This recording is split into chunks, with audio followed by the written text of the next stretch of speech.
Hello and welcome to Food Systems, a podcast from the Forum for the Future of Agriculture, where we discuss ideas that can shape a sustainable food system, from farm to fork, from policy to consumers, and everything in between. I'm your host, Robert de Graaf, and you can find us on Twitter at Forum for Ag. These episodes will be available every other week on all major podcast platforms. Before we get started, we would like to say a quick thank you to the FFA founding partners, the European Landowners Organization and Syngenta, as well as the FFA strategic partners, Cargill, the Nature Conservancy, Thought for Food and the World Wildlife Fund. Please enjoy this episode.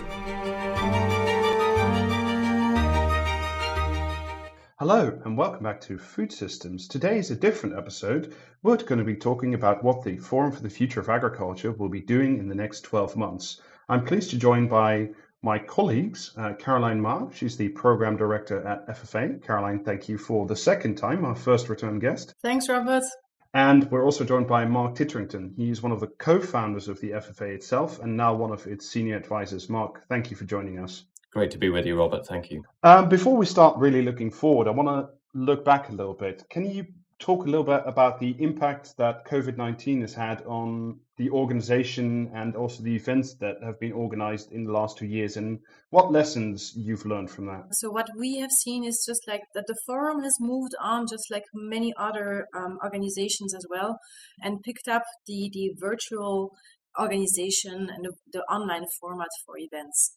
So we have seen and we have successfully managed to deliver 3 weeks of fully virtual events this year in March.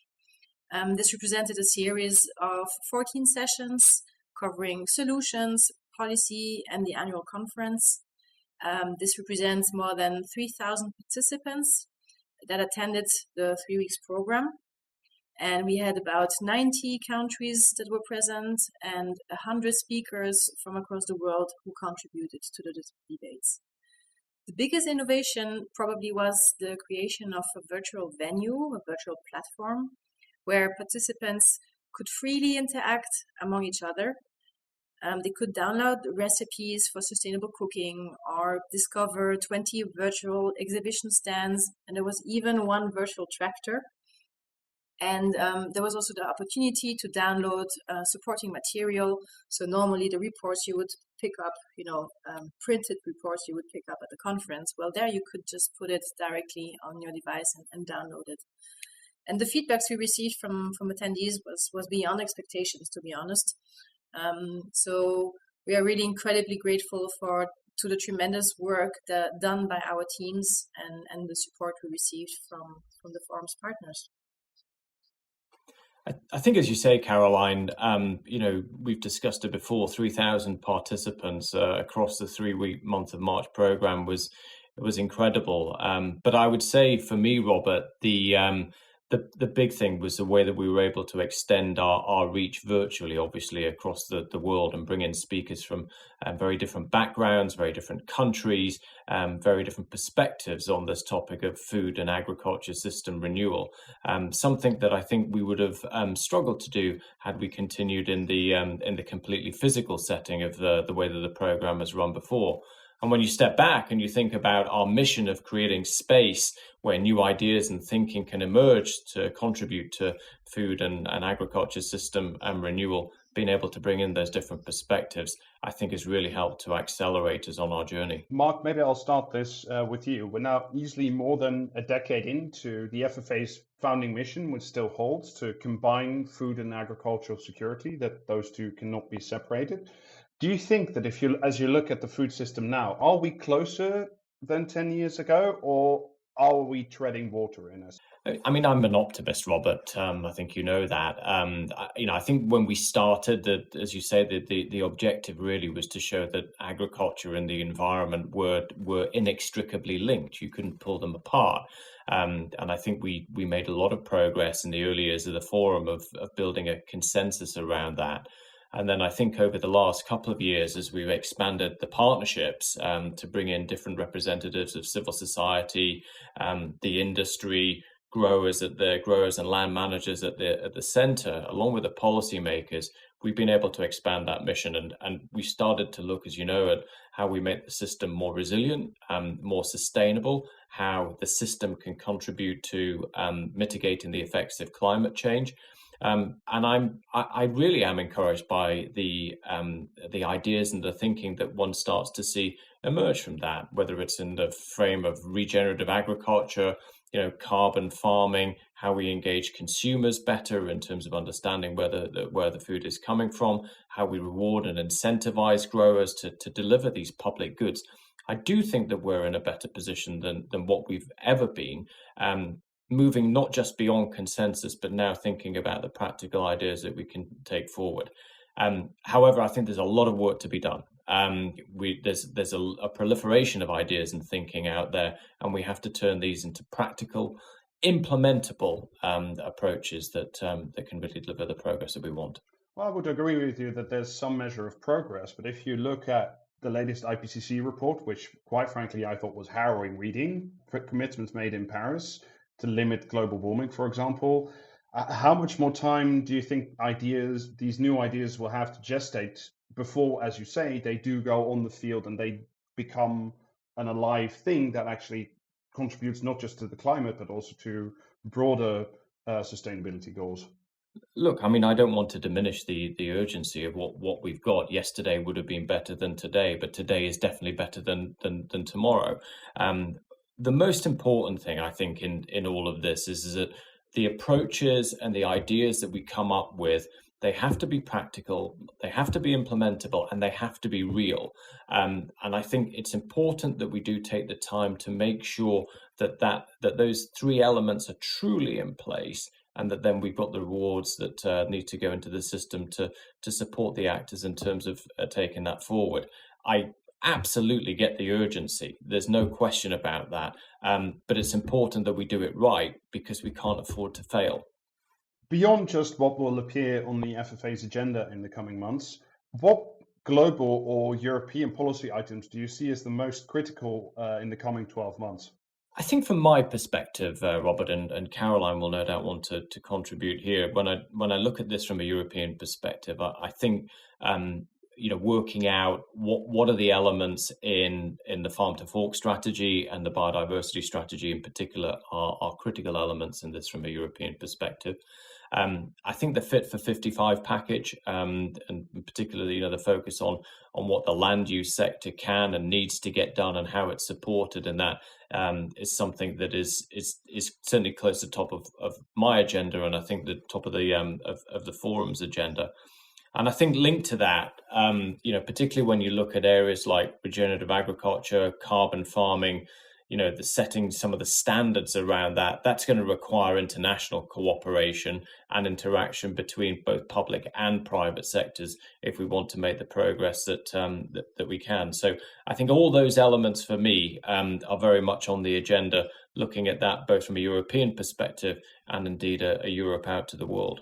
Yes, that's quite right, Mark. I mean, that's what I would also emphasize here, and that's just really my personal opinion here is it's the impact of the whole EU policy packages that we are now addressing, how this will affect, third countries and even the relations we have with other continents of this world. So that is where I really see here a focus point. And again, I mean, very personal opinion here is I think we should also look into the true costs of food and how we should perhaps integrate the price of natural resources more accurately. So that is something I think we are aiming towards that direction, but of course it's a very difficult topic to address. Staying on the international scene, one of the things that the FFA 2022 will aim to do is to provide more connections between the US and European policymakers. However, if you've seen the last 2 weeks or the last week's diplomatic row over the sale of submarines to Australia, the not very well communicated withdrawal from the theatre of operations in Afghanistan, one doesn't really get the feeling that the Biden administration's focus is European cooperation. How do you see this progressing, especially when you're talking about things like sustainability? Look, Robert, I mean, I think that the transatlantic agenda in the space of food and agriculture and how that extends into the realm of sustainability and particularly action on the climate is something that transcends different administrations. It comes from the past, but it also needs to project into the future. The forum over the past couple of years has worked very hard to create, again, the space for the United States and the European Union to interact, whether that's at federal level, presidential level, whether it's through members of Congress, whether it's at the state level or the cities, in an attempt to generate that dialogue and interaction where that new thinking and ideas and sharing of best practices can emerge. And so this isn't a new thing for the forum. It's actually building on what we've done for the past couple of years. And I am optimistic in this area, Robert. I think starting with the exchange that we had with former Agriculture Secretary Sonny Perdue last year when he was visiting Belgium, to new Secretary of Agriculture for the United States, Tom Vilsack, this March. There is a lot of willingness and openness to forge a new partnership, I think, that can be forward-looking at the areas where transatlantic cooperation on food, agriculture, and the climate can progress. Now, we're not saying that we have all the answers in the forum, or the forum is the only place where these things can emerge. But I think with our partnership with the Chicago Council, some other partnerships that we're looking at, clearly with our existing strategic partners like the Nature Conservancy, WWF, IUCN, our corporate members that go across the boundaries, we think that we can get a lot of mileage out of this transatlantic partnership and make the contribution in terms of ideas and thinking that will be critical for us going forward. Yes, Robert, and if you don't mind, I would just here insist also on one point that's obviously important to us in the framework of the forum is we see there really an interest to increase and strengthen the networks of young entrepreneurs and young leaders from both sides of the Atlantic. And I believe that this is where, again, the forum is going to put more effort in through the partners we have and the partnerships that we are putting in place to increase, again, the exchange. And another element, obviously, what Mark has mentioned earlier, I mean, the increasing trend of regenerative agriculture on both sides, and not without mentioning carbon farming, I believe that the connection will inevitably be established with or without the administration. What other areas do you have in mind? Regenerative agriculture being one. I mean, climate change, of course, being the major one. But are there any specific policy areas that either of you feel that's where the US and the EU should do more? I think we've always thought that not necessarily fighting the battles of yesteryear, but there are areas, particularly in terms of research and innovation, both in terms of collaboration between universities on both sides of the Atlantic, as well as the companies themselves, that we could and should be looking at. These are two incredible economic powerhouses with a huge amount of expertise, experience, ideas, thinking that putting them together, I think, can be genuinely a force for good in the world. I think the other area is where we've looked at in the past is what is the collaboration between the EU and the United States, particularly in the area of international development and lifting up countries that are developing and need assistance in terms of the development of their food and agriculture systems, rather than playing individually. Is there scope to play together? There may be, there may not be, but I think those are two areas that certainly come to mind for me. What can listeners and people who attend FFA events expect from the FFA in the coming 12 months? Are there any big themes or highlights, things that you already want to unveil, or say that's where we're going to be in the next 12 months? Well, I think definitely, that we've touched on it already, Robert. Some of the focus on the EU policy agenda and what that means to land managers, growers, actors in the food and agriculture system in Europe is clearly going to be important. We'll also be delving into some of the things that the civil society representatives and/or the companies are doing, and asking to what extent are those delivering scalable solutions that enable us to contribute to this more resilient and sustainable food and agriculture system. if I look, horizontally, I think we're obviously going to want to push forward with the transatlantic agenda that we've already talked about. There are major international events happening over the next 6 months, from Convention on Biodiversity to COP26 to the UN Food Systems Summit. And whatever one thinks about those three things and the extent to which they will help to set the agenda, one of the things that the forum is going to want to do coming out of that is analyze what those things are and what they mean for actors and stakeholders in Europe. And then I think from a programmatic basis, a couple of things that immediately jump to mind for me. I'm really excited about this transatlantic platform that we're putting together, and we'll be unveiling some more information on that in the coming weeks. We've got the event in Paris at the beginning of December, anticipating the French presidency of the European Union. That's going to be really exciting, I think, in terms of just taking a look back at maybe UN Food Systems Summit, COP26, also the EU policy agenda. And then I think as we go into next year, I can't wait for the return of the Forum's Month of March programme. We've had the first discussions about what shape that's taking, and I can confidently predict it will be even better and more impactful than it was in 2021. Yes, Mark, as optimistic as always. I really enjoy that.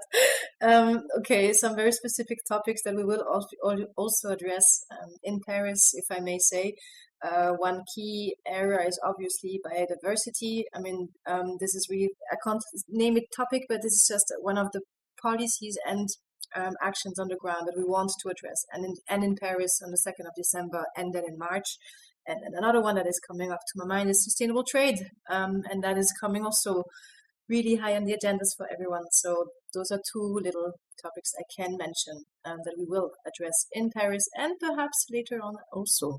And that's it. Mark, you just mentioned already two of the big global summits this year, the UN Food Systems Summit and the COP26 Climate Conference. Given that the Food Systems Summit has already some significant NGO and civil society opposition, and that, if in my view at least, if the expectations are being muted by member states everywhere in global capitals, what are both of your expectations for these summits? Will they represent a step forward, or are we treading water? Robert, this is a very good question, and obviously, you have been working through the podcasts, and we within the 2021 agenda of the forum, we have been looking really very closely to the UN Food Systems Summit and of course to COP26. I mean, again, my personal opinion here is I really expect leadership from public authorities. This is what I'm waiting for to see at the end, is a real commitment from member states. And it's also, I really feel here that one major gap I identify at the moment is the willingness from politicians to take up the responsibility to address seriously climate change and this urgency of transforming the system. I mean, we're talking about it already long enough. Can we move on now? So honestly, without honest and truthworthy leadership, I don't see this happening. And as much as the private sector is willing to move on, without a proper partnership from public administration and the private sector, I don't think that we can achieve anything. So that is what I expect, is really kind of reinforcement and really opening up of public-private partnerships. I think, as you said, Caroline, one of the things that is really important in this is leadership. Honest, trustworthy, substantive, courageous leadership, even. And I think we're right to have that expectation of our leaders, both public and private, and certainly going into UN Food Systems Summit, COP26, Convention on Biodiversity. That's what one looks for. I think one also has to consider that there are two things really, in my view, that public leaders can do. Three things. They can set very clear direction. They can provide funding that catalyzes other funders to come in, and they can look at policy, regulation, standards that can either enable and accelerate progress or can disable progress in all of those areas.